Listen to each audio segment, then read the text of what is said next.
Mr. John Fury. Nice to see you. Nice to see you too, sir. Thanks for having me on the show. Thank you. No, thanks for coming on. If I were to ask specifically Tyson and Tommy what childhood was like, what would they say? Tough. Yeah. Yeah. Because my life was tough, a lot tougher than theirs. I was a young kid in the early 70s. I was born in 1965, you know, and to be like a gypsy in the early 70s, 80s, well, it was absolute torture. Hell on earth would be not a word suitable for it. It was worse. But we learned to cope with it because that was part of life. That was the norm. Not to be able to get in the pub, not to be able to get in a nightclub, ostracised where you go to, you know, or they can't come in, no, move on, policemen moving you every 5 minutes, no settled, no running water, no settled abode, no nothing, just push from pillar to post. Does Tyson's journey, does it surprise you, Tyson's journey? Tyson surprises me every day in what he does, because he was the most unlikely boxer out of all of them. Why? Yeah, you'd never, the shape of him growing up. He's a smaller version of me now, so they, like I say, he didn't represent what he was going to be at all. You know, he just a little dumpy fat kid. And early on in his life he was scrawny, so he went through 2 stages of being scrawny and then a little overweight. He's almost got that kind of shape, isn't he? Because he's still got the legs that are quite scrawny, then up he's a bit overweight. Yeah, he's a unique character, believe me. But out of all of them, I didn't think he was going to be the boxer. I thought my oldest son might have been, and yet he's the only one what I thought was going to be a boxer, never boxed at all. He was never interested in it. But Tyson, when he started to come through, 12, 13, unbelievable. Tyson, and I've said this, can compete and beat some of the greats, and he is one of the greatest heavyweights. But it's when he gets on the mic as well. So he ticks all the boxes. I was at the Ngannou press conference and he took the mic and it was almost like he was having an individual conversation with everyone in the room. It's incredible. Well, again, he said very little as a boy. Really? Yeah, he was very quiet. You know, he never had a voice up until he was about 15. You know, so I talk a lot, you know. I think when they're listening to me all their life, it's got to rub off on somebody, hasn't it? You know, and they just used to stare at me and, you know, shake his head and that. And I said to him many a time, what's wrong with you? What are you laughing at? And he'd be in stitches laughing, you know. He said, Dad, you're funny and you don't know it. But he's an incredible human being, isn't he? My God, you know, he's and there's more to come from him. And the better the man is with him, the better you'll see Tyson, as it's proved with Deontay Wilder. Do you wonder how good he could have been, how thick this resume could have been if there wasn't that break from the Klitschko fight until he came back? Well, I think all things are meant to be, you know. You know, it's destiny. And I think what happens in your life, like his boxing career, had to happen to make him who he is today. And in them 4 years, I think he found himself as well. He learned a lot more about his own self, his own character. And I think he learned to appreciate in that absence of the boxing ring, how good boxing was to him. You said you didn't expect much from Tyson, or at least a British title fight would have been good, a British title. What did you expect from Tommy? I always knew Tommy could fight because he was always had his nose pressed against the window pane. Nobody was taking any notice of him. He was always at the gym on time. He was a training maniac. He's always in good shape. And with him, he liked to lift weights as a kid. He's probably the biggest 15-year-old kid in the country at the time. He had 18-inch arms at 15-year-old, you know what I'm saying? So he liked what he liked. But when he come to the boxing as well, I found he could box too. He used to take him to a local amateur club and seen him box. I thought, yeah, they've all got similar moves. They all box like the big GK. Obviously, there's only one GK, but but you know what? They're not bad. But I expect Tommy, even now, we've had some good kids here sparring, you know, all unbeaten kids. They've been handled pretty easy, you know. And Tommy, he can win titles. He can. There's a lot about prestige, isn't there? Like the British Championship, British title belts, world title belts. This YouTubing thing's good, but if you're talking history, you're never going to be an historian doing this, are you? No. Let's be honest. I'm being fair with you. Honest, Any man who can win a world title He's remembered for a long time, isn't he? He will go back to it, but it won't be about the money, and that's why he'll win. Yeah, that's why he'll do well. And I guess he's going to have to realise that, because he's never going to get paid as much, especially Well, early.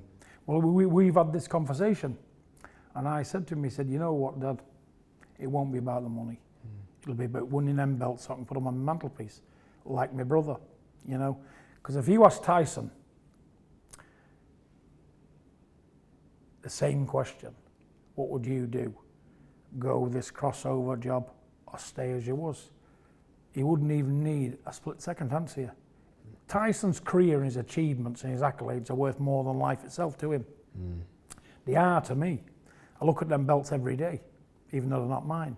He's my son, so they may as well be mine. And I think, you know what?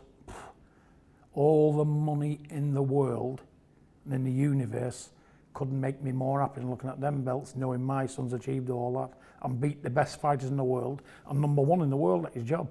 Money can't buy that. What do you think was bigger for Tyson? The win against Klitschko or getting up in that 12th round against Wilder? It's tight. It's tight. It's tight, but I've got to say the win against Klitschko. Yeah.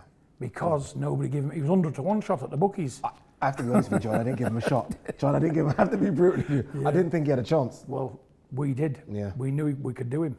And he beat Klitschko probably at the worst point in his life, because only a few weeks later he had that breakdown. Yeah. He went into that Klitschko fight mentally unwell. I was going to pull the fight weeks before, as he can't box like this, because I went to the gym ready for a sparring session. He's laid on the floor here at the ring, crying. I thought, what the hell is going on here? As you can't fight. Forget all this. And he looked up and said, when he walked in the changing room, straightened himself up, he said, I've worked all my life as a boxer to get to this point. I'm the #1 challenger, mandatory challenger. He said, I'll never get this slot again. I'll fight and I'll still beat him. No matter how I feel on the night, I won't feel like this, because that ring's my home, he said. And I'm comfortable in there. So we took that and ran with it. And the rest is history. The rest is history that I'm never going to forget. Yeah. I've seen you at so many fights now, whether it be ringside, press conference, post-fight press conference. You're a character, John. you're a character. Obviously, the last one was the press conference for the Prime card coming up. Yeah. What did you make of it, John? Was you genuinely getting annoyed at this press conferences really, and they complete this out, pissing you off, or was you just turning into another character? Unfortunately, that's me. I change in seconds, you know what I'm saying? I can go from being like this to being the wildest person in the world in about a second and a half. Yeah. You know, and it's just how I am, you know, and things do. If I'm around rowdiness and fighting, I want to fight myself. Yeah, I've noticed. You know? Even as a young kid, I'd been in a nightclub. If a fight broke out, I'd join in it. And it'd be nothing to do with me.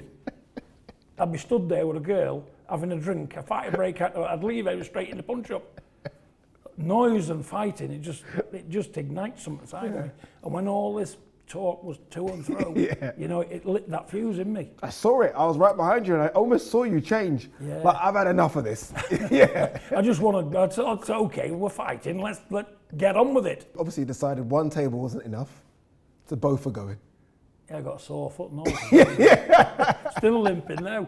But listen, all I can do is apologise to people for my behaviour. But I can't act. I'm not an actor. You know, I'm not a gentleman or a relation. I'd be relation to gentry round here or in England, but I'm not. I'm just a gypsy. I find normal, you know, apart from when your son's doing it, most press conferences are quite boring. Yeah. They're quite boring. Well, they don't change over millennia, do they? No. Yeah, I'm going to do this, I'm going to do that. You know, but when two characters get together, and they're characters, KSI's a character, Jake Paul's a character, Logan's a character. Yeah. I want to be in that mix as old as in they that are. mix. Because I think when I'm around them, I'm the same age as them. You're in that mix. Final one, how does Tommy get on with KSI, October 14th? He thinks it's a first round demolition. He thinks this is easy work. Do you? Well, I'm not so sure, you know, because at the end of the day, I know this job inside out. I've been around it all my life. It'll take Tommy a couple of rounds just to get to know what he's about. You know, he's going to be awkward. He can't stand in front of Tommy. If he does, it's over. But what he's going to do He's going to use the 20-foot ring. As you see, we've got a 20-foot ring here. We've got it here for a reason. He's going to use the big ring. He's going to get on his bike. He's going to throw looping, awkward punches and hoping one's going to land. But it'll not be a bad fight. But I think when Tommy does get to grips with him, it's going to be over. You know, but is he going to put up a fight? I think he will. He's pure awkwardness. Because I've sparred people like KSI in my lifetime. You're better off sparring Floyd Mayweather. You've more chance of hitting him. He's going to be here, he's going to be there, he's going to be looking away, leaning out of punches. He's going to be coming rolling, not like a boxer. But you know, but it's my job to replicate that as best as I can. But the job is to stay on him, make him work, you know, and we're just training for one thing only. That's to win. To win. They've both got a lot to lose, haven't they? They have. And that's what makes it a cracking fight. And that's what makes it a great event as well. October 14th, live on DAZN pay-per-view. KSI versus Tommy Fury, Logan Paul versus Dylan Dennis, so much more. John Fury there as well. Should be a great night of boxing. Should be a great night. Cheers, Looking John. forward to it. Thank you for having me on the show, sir. Thank you, my man. Appreciate you. Series 10 live on DAZN pay-per-view, October 14th.